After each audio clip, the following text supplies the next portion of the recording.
जय हिंद साथियों, आपका स्वागत है एल के स्टडी में। आज हम फिर से उपस्थित है मित्रों वास्तविक संख्या का पार्ट 3 लेके। तो चलिए मित्रों चलते हैं अपने गंतव्य स्थान की ओर। तो चलिए साथियों देखते हैं।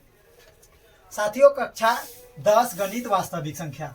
साथियों आपको जितना भी संख्या मैंने बता चुका था, दो बच गया है, एक परिमेय संख्या और एक अपरिमेय संख्या। मित्रों परिमेय संख्या किसको बोलेंगे साथियों? तो देखिए परिमेय संख्या किसको हम बोलते हैं। परिमेय संख्या वो ऐसी संख्या है जिसे पी बाई क्यू यानी बट्टे के रूप में लिखा जा सके, उसे हम परिमेय संख्या कहते हैं। मित्रों क्या बोलते हैं साथियों? वो ऐसी संख्या है जिसे पी बाई क्यू के यानी बट्टे के रूप में लिखा जा सके, उसे परिमेय संख्या कहते हैं साथियों। जैसे 0 1 2 3 4 डॉट डॉट अनंत। मित्रों देखिए कैसे आप बोलिएगा इसको बट्टे के रूप में लिख सकते हैं। तो दुनिया में कोई भी ऐसा संख्या नहीं है जिसके बट्टे में हम एक न लिख सके मित्रों। तो उसके बट्टे में नहीं लिख सकते हैं, 0 के बट्टे में 1 लिख नहीं सकते मित्रों। तो 0 के बट्टे में 1 तो छुपा ही रहता है। कोई भी संख्या दुनिया में उसके बट्टे में 1 छुपा ही रहता है। 1 के बट्टे में 1 परिमेय संख्या बट्टे के रूप में हो गया तो परिमेय संख्या। मित्रों जैसे √4 भी क्या चीज है? परिमेय संख्या है, क्योंकि √4 का वर्गमूल कितना होता है मित्रों? 2 होता है। तो 2 के बट्टे में कितना छुपा है? 1 छुपा है मित्रों। तो परिमेय संख्या किसको बोलेंगे साथियों? परिमेय संख्या वो ऐसी संख्या है जिसे पी बाई क्यू यानी बट्टे के रूप में लिखा जा सके, उसे परिमेय संख्या कहते हैं साथियों।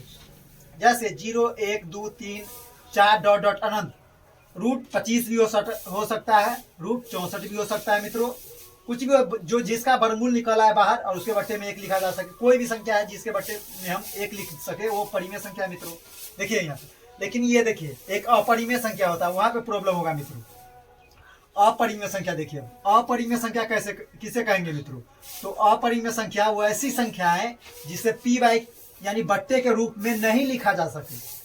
मित्रों इसको हम बट्टे के रूप में नहीं लिख सकते हैं, अपरिमेय संख्या को हम बट्टे के रूप में नहीं लिख सकते हैं, उसे ही हम क्या बोलते हैं साथियों? अपरिमेय संख्या कहते हैं।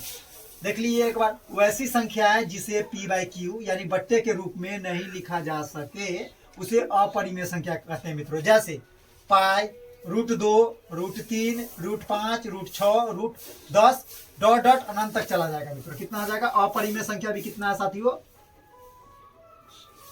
अनंत है मित्रों। जैसे देखिए अब बोलिएगा कि पाई कैसे है, तो पाई भी अपरिमेय संख्या है साथियों। कैसे है? तो देखिए इसका मान होता है 3.14 लगभग। तो इसको हम क्या कर सकते हैं? बट्टे के रूप में नहीं लिख सकते हैं मित्रों, बट्टे के रूप में नहीं लिख सकते, पाई को बट्टे के रूप में नहीं लिख सकते, इसीलिए अपरिमेय संख्या है। √2 का वर्गमूल निकालिएगा तो दशमलव में चला जाएगा मित्रों। क्या हो जाएगा? दशमलव में चला जाएगा। इसको बट्टे के रूप में नहीं लिख सकते हैं। पूरा वर्गमूल जिसका नहीं निकलता है ना मित्रों, वो अपरिमेय संख्या होता है। √2 का निकालिएगा तो दशमलव में चला जाएगा, √3 का भी निकालिएगा तो दशमलव में चला जाएगा, √5 का भी निकालिएगा तो दशमलव में, √6 का भी, √10 का भी। जिसका पूरा वर्गमूल निकल आता है ना मित्रों, वही परिमेय संख्या होता है। लेकिन ये सब क्या चीज है? अपरिमेय संख्या। √2 √3 √5 जिसका पूरा वर्गमूल न निकले, वो अपरिमेय संख्या होता है मित्रों। अब आते हैं हम अपने मेन टॉपिक के मित्रों, हमको पढ़ना क्या चीज। अब देखिए ये तो संख्या के बारे में जानकारियां थी। अब देखिए मित्रों, अब पढ़ना है हमको यूक्लिड विभाजन प्रमेय का। अब ये आते ही बच्चों के दिमाग में डर बैठ जाता है, अब ये क्या बला आ गया मित्रों।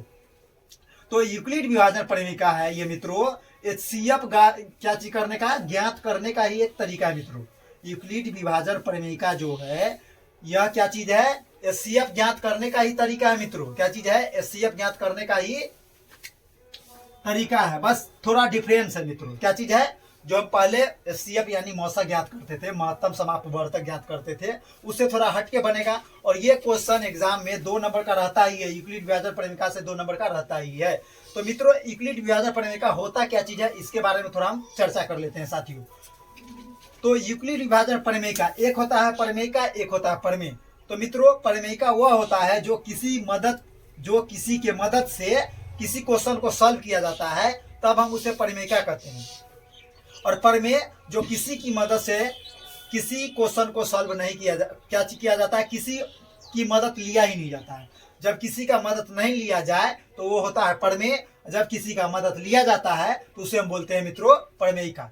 कोई कंफ्यूजन नहीं होना चाहिए। प्रमेय का उसको बोलेंगे जो किसी की मदद से होता है, और प्रमेय वो होता है जो किसी की मदद से नहीं होता है। तो मित्रों यूक्लिड विभाजन प्रमेय का है क्या चीज, हम यहाँ पे देख लेते हैं।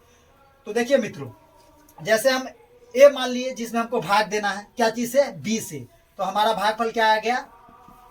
क्यू आ गया और शेषफल आर आ गया मित्रों। तो यहाँ पे संबंध देखिए, एक क्या चीज है मित्रों? भाज्य है। जो बड़का सबसे बड़ा संख्या रहेगा भाजक, जो सबसे बड़ा संख्या में हम भाग देंगे तो उसको बोलेंगे बी। भाग देने के बाद हमको बचा क्या चीज, भागफल। ये भाग क्यू क्या हो गया, भागफल।